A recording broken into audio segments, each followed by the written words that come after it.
सह वीर्यं करवावहै तेजस्विनावधीतमस्तु मा विद्विषावहै। ॐ शान्ति शान्ति शान्तिः। शङ्करं शङ्कराचार्यं केशवं बादरायणं सूत्रभाष्य कृतौ वन्दे भगवन्तौ पुनः पुनः। ईश्वरो गुरुरात्मेति मूर्तिभेदविभागिने व्योमवद्व्याप्तदेहाय दक्षिणामूर्तये नमः। ॐ शान्ति शान्ति शान्तिः।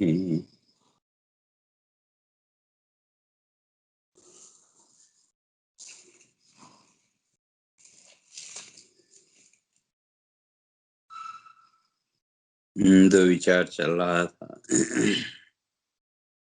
तो भगवान इस बात को स्पष्ट करके आए थे, मयि सर्वाणि कर्माणि सन्न्यस्य अध्यात्म चेतसा निरासे निर्ममो भूत्वा युध्यस्व विगत ज्वरः। तो भगवान स्पष्ट करते हैं, अध्यात्म चेतसा, उस आत्म चेतना के द्वारा मयि सर्वाणि कर्माणि सन्न्यस्य, सारे कर्मों को मुझे अर्पित करना और सारे कर्मों को परमात्मा को अर्पित करने का भाव, यह परमात्मा के प्रति सारे कर्मों के समर्पण की जो दृष्टि है, वो अध्यात्म चेतसा, उस आत्म सत्ता के, उस आत्म चेतना के बोध के द्वारा ही संभव। अर्थात जैसे जैसे आत्मा की नित्यता का बोध, आत्मा की नित्यता का जीवन में अनुभव होता चला जाएगा, तो वैसे वैसे कर्म के प्रति व्यक्ति का जो कर्तापने का भाव है, कर्ता भोक्ता का जो अहंकार है, वो अहंकार भी धीरे धीरे कम होता चला जाएगा। और उस स्थिति में फिर निराशे निर्ममो होता, फिर उस साधक को इस संसार से किसी भी प्रकार की कोई अपेक्षा, कोई एक्सपेक्टेशंस नहीं रहे, इसलिए निराशे निर्मम, तो इस संसार से किसी प्रकार की कोई आशा भी नहीं, और इस संसार में किसी प्रकार का कोई ममता का, ममत्व का भाव भी। तो ऐसा जो साधक है, कहते हैं वो तो फिर संसार की सारी चिंताओं से मुक्त हो जाएगा। तो उसी तरह से भगवान कहते हैं कि वे जो एक साधक है, जिसको उस आत्म भाव तक पहुंचना है, आत्म सत्ता तक पहुंचना है, उसको भी ये करना पड़ेगा। इसलिए निराशी निर्ममो भूत्वा युध्यस्व विगत ज्वरः, आशा और ममता, कहें एक्सपेक्टेशंस और अटैचमेंट, इन दोनों से ऊपर उठ करके भगवान कहते हैं युध्यस्व, तुम युद्ध करो। अर्थात आपके जीवन का जो कर्तव्य कर्म है, उस कर्तव्य कर्म का पालन करो। तो कैसे? तो कहा विगत ज्वर, ज्वर से मुक्त हो। और जहां तक ज्वर की बात है, मनुस्मृति में मनु महाराज स्पष्ट करते हैं, चिंता ज्वरो मनुष्याणाम, मनुष्य के जीवन में जो ज्वर है वो क्या है? चिंता ज्वर। चिंता रूपी ज्वर। तो इसलिए ऋषियों ने इस बात को स्पष्ट किया कि त्याज्या भविष्यतः चिंता। कल क्या होगा, परसों क्या होगा, वो उस चिंता का त्याग करो, उस चिंता से अपने आप को बाहर निकालो। क्यों, जो होना है वो होगा। इसलिए ऋषि स्पष्ट करते हैं, भवितव्यम भवत्येव नारिकेल फलाम्बुवत्। भवितव्यम भवत्येव, जो होना है वो होगा, और जो नहीं होना है वो नहीं होगा। तो कैसे, तो उसके लिए उदाहरण देते हैं, कहते हैं नारिकेल फलाम्बुवत्। नारियल का वो जो फल है, उस फल के अंदर जल कैसे आया।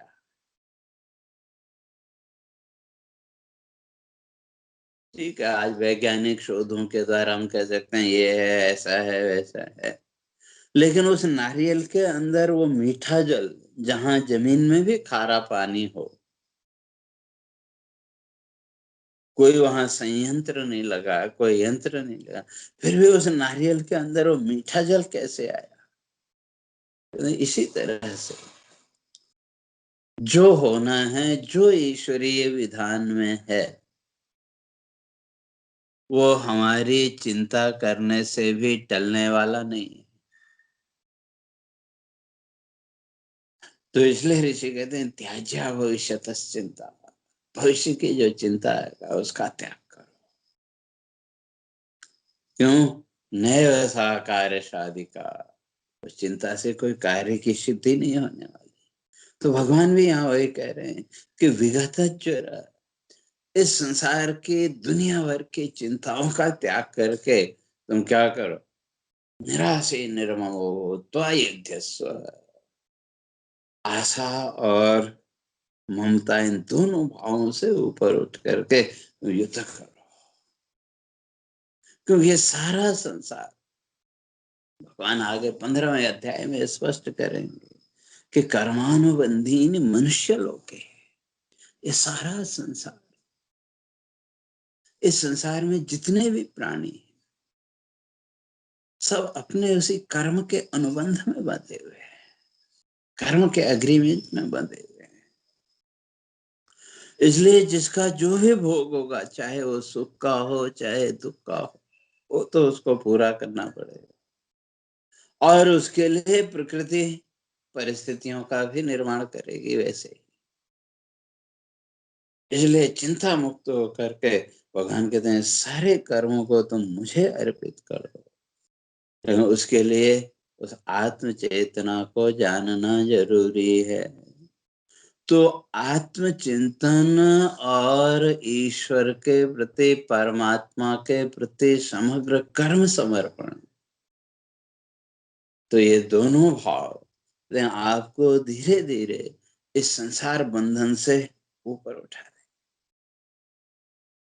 तो उसी बात को भगवान अब आगे स्पष्ट कर रहे हैं, और कि ये मे मतमिदं नित्यम अनुतिष्ठन्ति मानवा श्रद्धावन्तो न शूयन्तो मुच्यन्ते तेपि कर्मभिः। श्रुति कहती है कर्मणा बध्यते जंतु विद्यया च विमुच्यते,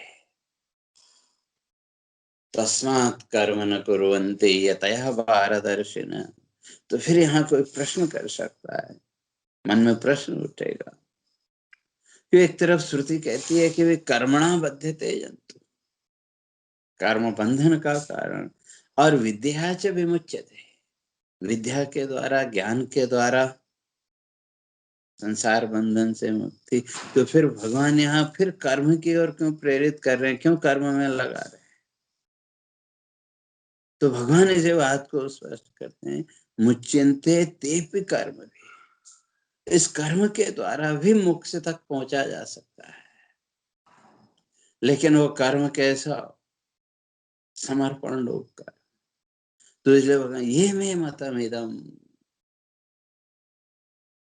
मे इदम मतम ये अनुतिष्ठन्ति, मेरे इदम मतम, इस मत को, इस सिद्धांत को, ये अनुतिष्ठन्ते, जो उसको अपने जीवन में अनुष्ठान करते हैं।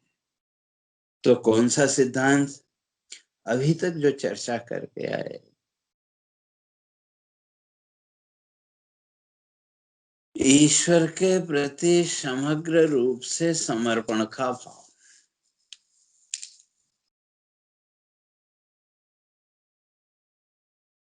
तो कौन सा? तो पहले चर्चा करके आए थे, गुणा गुणेषु वर्तन्ते, गुण और गुण, एक गुण अपना कार्य करेंगे और जो इस संपूर्ण जगत का नियामक ईश्वर है,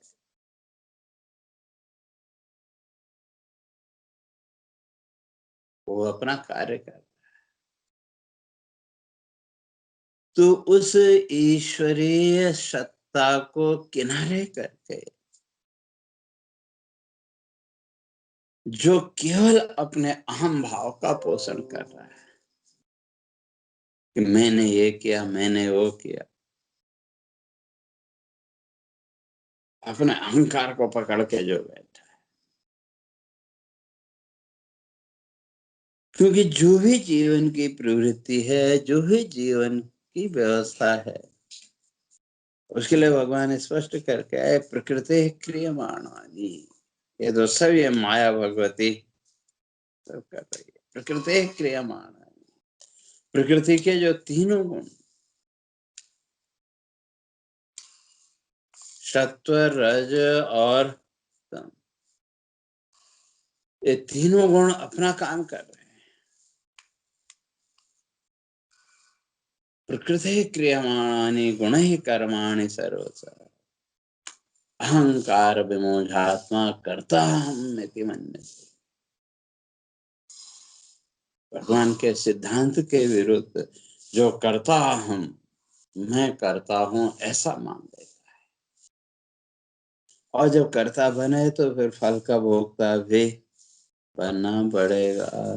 तो इसलिए भगवान यहाँ कह रहे हैं, अपना जो अहंकार हमने पाल रखा है, और अहंकार जब भी होगा झूठी वस्तु का ही होगा, सत्य का अहंकार नहीं हो सकता।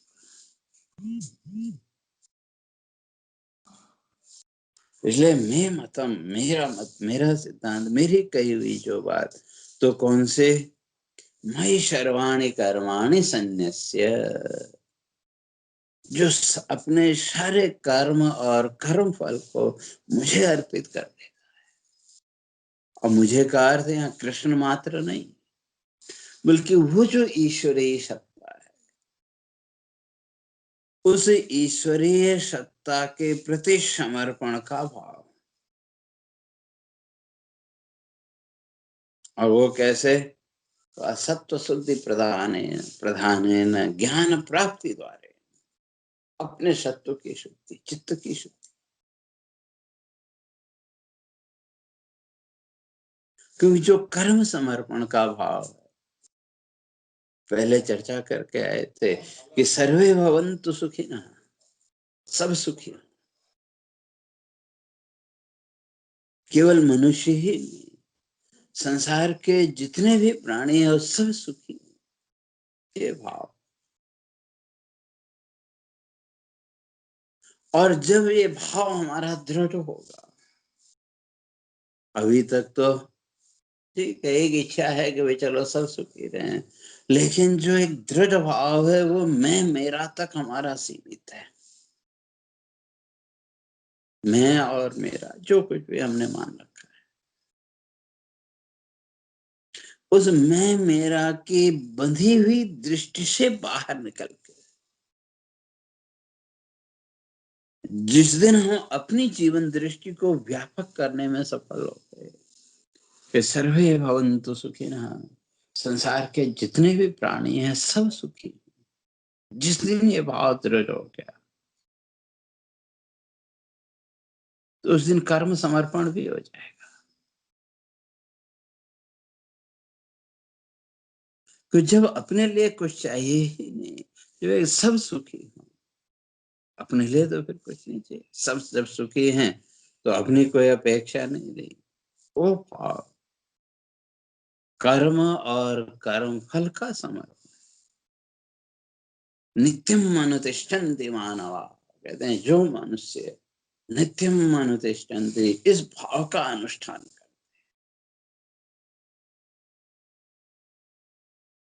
अर्थात स्वयं के कर्ता भाव के अहंकार से मुक्त होकर के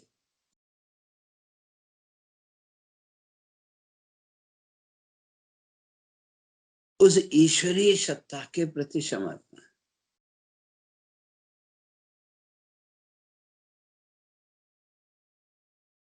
आजकल एक भजन बड़ा सुनने में आता है काफी समय से कि करते हो तुम कन्हैया मेरा नाम हो रहा है।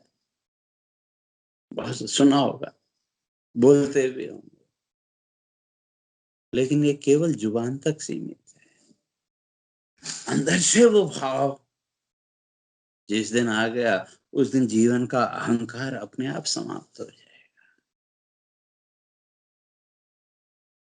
इसलिए भगवान कहते हैं एक कर्ता बने का जो अहंकार है कि मैं करने वाला हूं, मैंने ऐसा किया, मैंने वैसा किया, इस कर्ता बने के अहंकार से मुक्त होकर के ये मई सन्निश्य उस ईश्वरीय सत्ता के प्रति जो समर्पण करता है।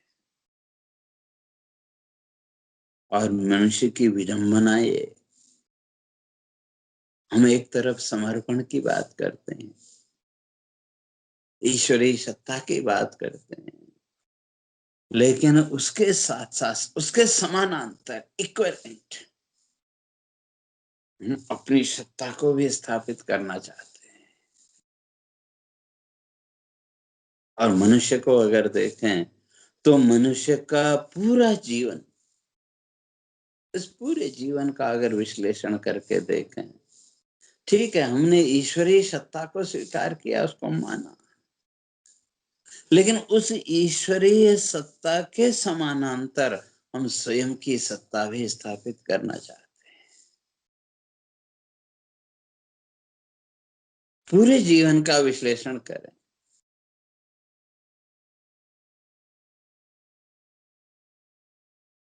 स्वसत्ता स्थापन, पूरा जीवन हम वही करते रहे कि बचपन से लेकर के जीवन के अंतिम क्षण तक अपनी सत्ता का स्थापन। ठीक है ईश्वरीय सत्ता है नहीं है कोई फर्क नहीं पड़ता हमको। ऋषियों ने कहा, शास्त्रों ने कहा, हमने उस ईश्वरीय सत्ता को मान लिया, लेकिन उसके साथ साथ स्वयं की सत्ता, मैं हूं, लोग मुझे माने। तो पूरा जीवन अगर देखें तो मनुष्य अपनी स्वतंत्र सत्ता स्थापित करने में ही लगा रहा। और जब तक ये अपनी स्वतंत्र सत्ता स्थापित करने की प्रवृत्ति जीवन में है तो तब तक ईश्वर के प्रति समर्पण का भाव नहीं जाग सकता।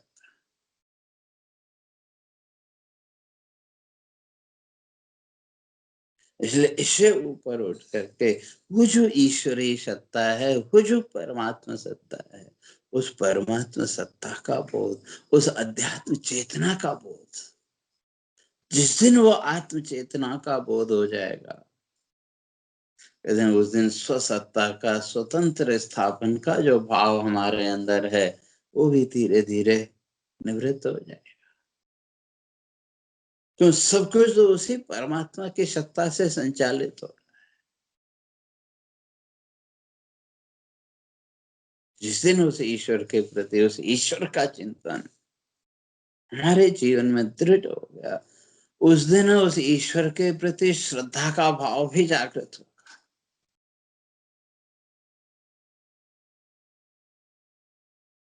वो जो श्रद्धा का भाव, अभी श्रद्धा नहीं है ऐसा नहीं है, ईश्वर के प्रति श्रद्धा, लेकिन वो श्रद्धा भी कहीं न कहीं हमारे इस संसार के फल की अपेक्षा पर टिकी हुई है। हमारे संसार की जो अपेक्षाएं, जो एक्सपेक्टेशंस है, हमारी जो इच्छाएं हैं,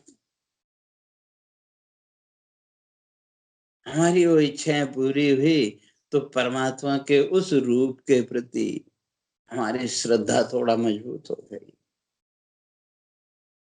और अगर वो हमारी इच्छाएं पूरी नहीं हुई तो हमारा उस श्रद्धा का भाव भी खंडित होने लगता है। और उसका कारण हमने उस ईश्वरीय सत्ता के बारे में कभी विचार किया ही नहीं।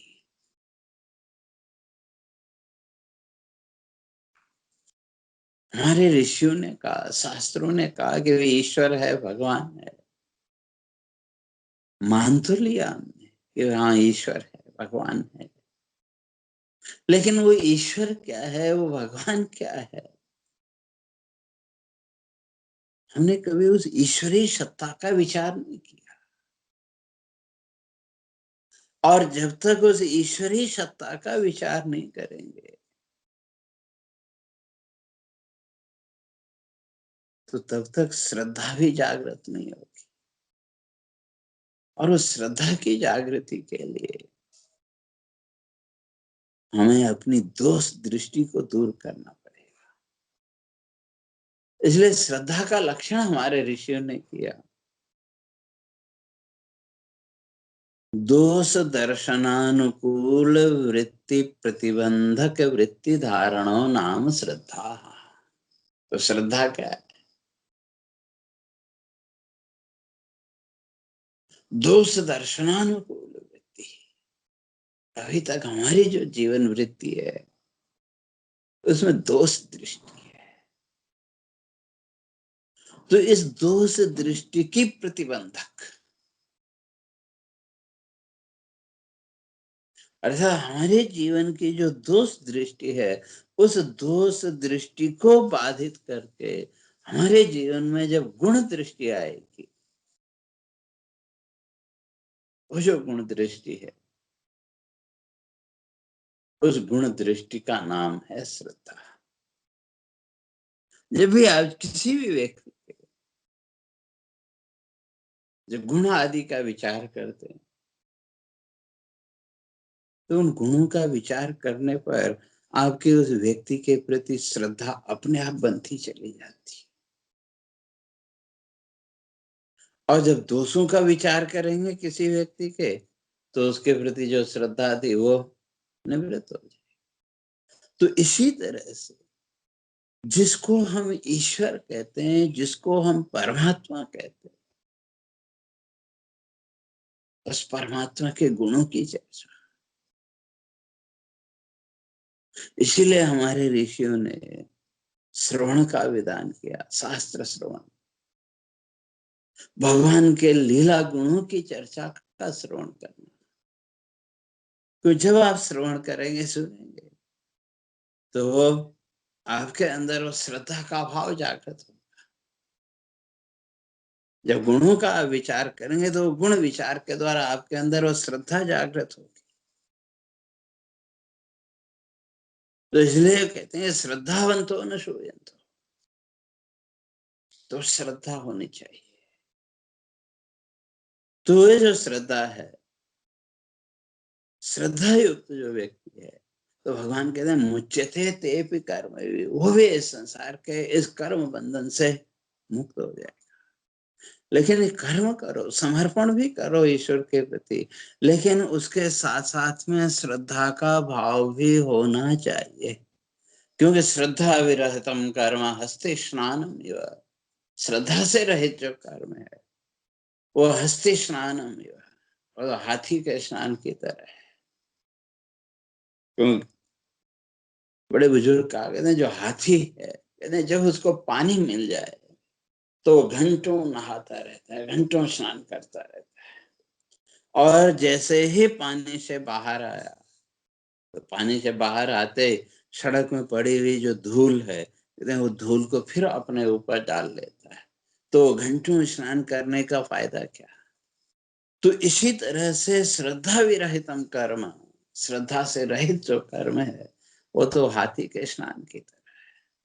और श्रद्धा जब तक हम ईश्वरीय गुणों का विचार नहीं करेंगे, ईश्वर की विशेषताओं का विचार नहीं करेंगे, तो तब तक उस ईश्वर के प्रति श्रद्धा का भाव केवल कहने से कि कण कण में परमात्मा है, कहने से काम नहीं चलेगा। और वो जो ईश्वरीय सत्ता है जिसको हम ईश्वर कहते हैं, तो वो ईश्वर है क्या? तो पीछे चर्चा करके आए थे, बिना किसी अपेक्षा के, विदाउट एनी एक्सपेक्टेशंस, जो हमारी हेल्प करने के लिए तैयार है हर समय, हर क्षण, हर परिस्थिति में, बिना किसी अपेक्षा के जो हमारी मदद करने के लिए तैयार है, ऐसी जो सत्ता है, उस सत्ता का नाम ईश्वर है। और वो ईश्वर दर्शन की अगर बात करें, तो उस ईश्वर का अगर दर्शन करना हो, तो हमारी संस्कृति बड़ी सहजता से हमको ईश्वर का दर्शन करा देती है। थोड़ा सा विचार करके देखें, आप अपने घर में तुलसी का पौधा रखते हैं, उसको जल भी देते हैं और उसकी आरती पूजा भी करते हैं कि नहीं? तो उस तुलसी के पौधे को क्या समझ के, भगवान का एक रूप समझते हैं उस समय, या एक पौधा मात्र समझते हैं?